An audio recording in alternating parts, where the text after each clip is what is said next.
Hello mga idol, samahan po ninyo ako, magluluto po ako ng pinakbit. Ito po ang aking mga ingredients. Ayan po mga idol, papakita ko po sa inyo. Ito po yung Kuya Nico. At kung di ka pa nakasubscribe, baka naman pwedeng pasubscribe naman po. Ayan, umpisahan po natin ang pagluluto ng pinakbit. Umpisahan po natin sa bawang. Siyempre masarap yung bawang.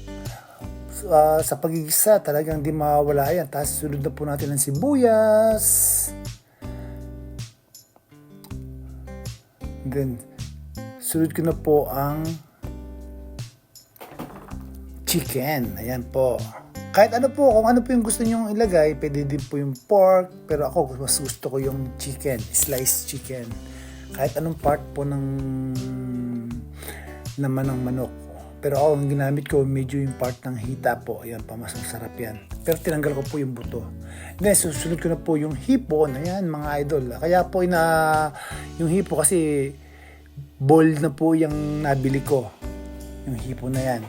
Mas masarap sa pakbit, inalagyan mo ng hipon talaga. Masarap po yan. Then, makikita naman ninyo, ang bango, grabe. And then, naglalagay din po ako ng giniling. So, yung giniling naman, inaano ko yung medyo malalaki yung pagkakagiling niya. Yun ang nilalagay ko para hindi siya masyadong pino at kita mo pa rin siya. And then, halo-halo lang po natin. Dahan-dahan lang din po sa paghahalo kasi alam naman para hindi madurog yung sibuyas. And then, lalagay ko na po yung bagoong. Ako po, pag magluluto ako, konting bagoong lang po nilalagay ko. Kasi alam naman, may allergy tayo. And then, ayan, lagay ko na yung kamatis. Kasi mas masarap yung kamatis, ilagay mo sa medyo pag naigisa mo ng lahat. Para andi dyan pa rin yung ng kamatis. Makikita mo pa yung kulay. Pero kung uunahin mo, hindi magandang nadudurog ka agad siya. At least yan, makikita mo, buo pa rin ng kamatis at dagdag kulay. Ayan o, para mas magandang tingnan. Ayan, lalagay ko na po yung ampalaya. Yung ampalaya na yan, isaani ko po sa aking munting garden sa likod bahay. And then, sunod na po natin ang sitaw. Ani ko rin po yung sitaw na yan, mga idol. Grabe, masarap talaga pagka may sarili kang tanim. Oh, gutom na ako. Konti na lang. Halo-halo. Ayan o. Ang sarap talaga. Gutom na ako. Then, sunod naman natin yung talong. Ayan o. Wow! Grabe. Then, sunod na po natin ang kalabasa. Kasi yung kalabasa, napakadali pong maluto niyan.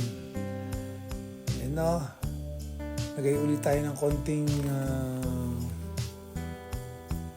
bagoong. Konti lang para hindi konting tubig para magkasabaw siya. Kasi mas masarap medyo may sabaw yung pinakbit mo. Ayan, konting halo-halo. Ay, sa pagkakataon pong yan, dapat yung paghahalo, dahan-dahan lang para hindi madurog. Ayan pa, lagyan pa po natin ng konting sabaw pa para mas madaling haluin kasi umaapaw na po yung kawali ko, hindi naman po kasi kalakihan. Ayan o. Pero makita ninyo, grabe yung aking ingredients Hindi ko po tinipid yan. Grabe ang sarap po. Konti na lang, makakain na ako. Arat na! Konting halo-halo. Di ba? Ayan o. Konti na lang, maluluto na yan. Pasensya na kayo, nakaharang yung braso ko. Ayan o. Konti na lang. Makita nyo yung kamatis, di ba? Medyo buo-buo pa. Kasi mas masarap talaga yung medyo may kulay ba yung mo? May green, yellow, red, di ba? Ayan, sa pagkakataon pong ito, lalagay ko na ang aking okra. Yung okra na yan, tanim ko rin po. Ani ko rin po sa aking munting garden. Nakikita naman ninyo, di ba? Kasi madali ding maluto yung okra. Tsaka yung okra, madaling malambog yan Tsaka madulas kasi yan, di ba? Kaya para sa akin, hindi magandang medyo lambugin yan. Kailangan medyo half cook lang talaga yan. Sarap na oh, konti na lang, ilang kulo na lang. Samahan niyo akong kumain mga idol. Ayan, shoutout nyo po pala sa aking mga kaibigan. Ayan, sa aking mga kapatid. Diyan, mga pamilya, Marasigan Pacheco. Ng Paumbong, Bulacan. Ako po itiga Paumbong. Laking Bulacan po ako. Laking Palaisdaan din po ako. And shoutout din po sa aking mga kasama sa Team Arat. Sa aking mga kaibigan sa YouTube, sila HLJD Pybridge, sila Maricorn, sila HL Don Leon Tagle, Mami Bell, marami pang iba. Sa aking mga subscriber, kila Joy, kila Maricorn. Kamusta po kayo? Ayan o. Grabe o. Konting halo-halo na lang. Mix-mix na lang. Mix-mix. Ang pinaka-ano dyan talaga, the best dyan yung lasa. Saka sariwa yung gulay talaga. Ani ko. Yung iba din, ani ko talaga dito sa aking likod bahay. Grabe o. Tsaka dahan-dahan lang ang paghahalo para hindi malamog. Kung napapansin ninyo, hindi ko tinatakpan yung kawali, di ba? Kasi nga, once na tinakpan mo yan, nag-iiba na yung kulay ng gulay, di ba? Ayan. Ngayon naman, lalagyan ko na po siya ng suka. Ang purpose naman ng suka, kasi medyo marami yung niluto ko, para magtagal siya at least kahit 1 week. Kaya lang, 2 days pa lang yan, ubos na yan. Kaya ko nilagyan ng suka para hindi mapanis. Preservative po yan. Tatagal yung gawin po ninyo mga idol. At talagang, kasi alam mo yung mga ulam, madaling mapanis pagka summer. Ayan, kumukulo. Oh, grabe. Ang sarap. Ang bango. Malapit-lapit nang maluto yan. Ilang kuluan na lang yan. Nakakagutom na oh. Grabe oh. Ang bango. Talagang sarap kumain. 'Di ba? Ayan, po-focus natin oh. Wow. Grabe, 'di ba? Oh, sarap oh. Arat na, arat na. Maya-maya yan, sibugan na tayo. Ayan, satot mo sa ating mga Team Arat. Ayan, mga idol. Sa mga hindi pa po nakasubscribe, baka naman po pwedeng palambing naman. Pa-subscribe naman pala. Libre naman po yung mag-subscribe sa YouTube. Kung gusto mo pa ang recipe, ayan, please like, comment, and share. And don't forget to click the notification bell para updated ka sa aking mga latest video. O, di ba? Ang sarap. Nakakagutom. Talagang gutom na gutom ako. Swak na swak. Siguro makaka 2 cup of rice ako ngayon. Actually, isang 1 cup of rice lang talaga ako eh. Kaya lang, pag ganyan kasarap yung pagkain, talaga babalik-balik ka. Ayan. Sibugan na, sandok na po tayo. Wow! Ayan na, grabe. Sarap po. Sibugan na to. Tikman natin ang lasa.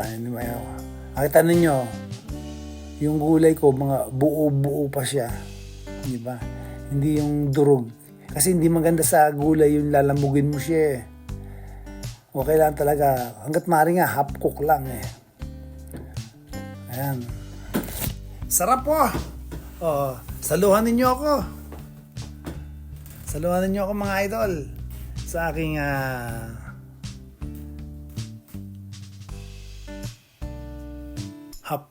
tanghalian, di ba? Ulam ko pa mamaya yan, tsaka bukas, mga 2 days kong uulamin yan. Yung pinakbit. Grabe, ang sarap po, ang bango. Oh, kayo rin, nagluto na rin po kayo ng pinakbit. At make sure lang na malinis, kasi alam naman pag yung mga nabibili sa palengke, minsan talagang medyo may kung sino-sino na umahawak, madumi. Tapos may mga chemical pa yan, mga fertilizer o insecticide kasi hindi mo alam kung saan nanggaling. At least dito sa Japan, talagang ito, tanim ko, kaya naman alam ko na malinis. Ayan na po! Luto na. Kain na po tayo, mga idol! Siyempre, bago tayo kumain, kailangan natin mag-alis ng sombrero. And then, pray tayo. And maraming salamat po, Lord, sa blessing. Maraming salamat. Ayan. At ako talaga'y nagugutom na. Kamusta po kayo? Di ba? Iyan, si Kuya Nico. Ay, shoutout po sa aking mga kapatid. Ang pamilya Marasigan Pacheco ng Paumbong, Bulacan. Ay, namimiss ko ng araw nung kompleto pa kami at buhay pa yung aking mga magulang. At talaga namang ang haba ng mesa namin. Kasi nagsabay-sabay kami kumakain ng araw. Nasa 23. 20 kami magkakapatid. Tapos yung lola ko, buhay pa kasi yung time na yun. Tapos yung tatay at nanay ko. Kaya ang haba ng mesa namin, talaga namang ang saya-saya ng mga pagkakataong ganun. Pag naaalala mo talaga, ang sarap ng balik-balikan, yung mga alaalang ganun. Yung malaki kayong pamilya, magkakasundo kayong magkakapatid, mamahalan, tapos andyan meron kang mapagmahal na magulang, talagang inasikaso kami lahat, pinag-aaral. Kaya naman po yung aking magulang ay nagpapasalamat po kaming magkakapatid. Sobrang miss na po namin kayo, ang aking ina at ama.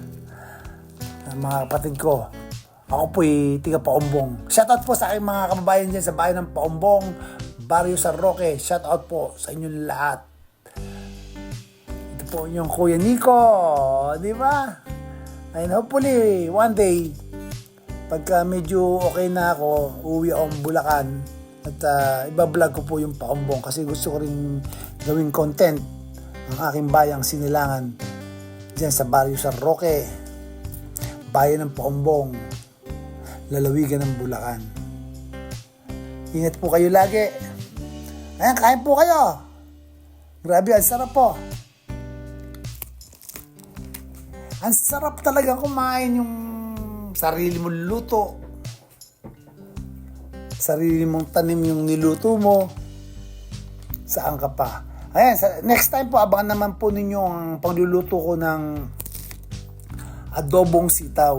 Ayan. Kasi makakaanip po ako ng ang aking sitaw.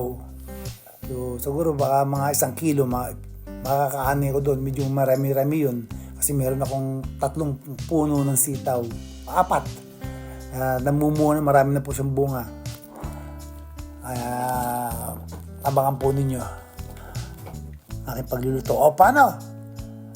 Maraming salamat po sa inyo. Sana kung hindi pa nakasubscribe, pasubscribe naman po sa aking YouTube channel. And don't forget to click the notification bell. Maraming salamat. Ito ang inyong Kuya Nico. Arat na! Shoutout po sa lahat mga OFW. Salamat! God bless you all! At sana konting labig naman. Please like, comment, and share. Maraming salamat po. Arat na!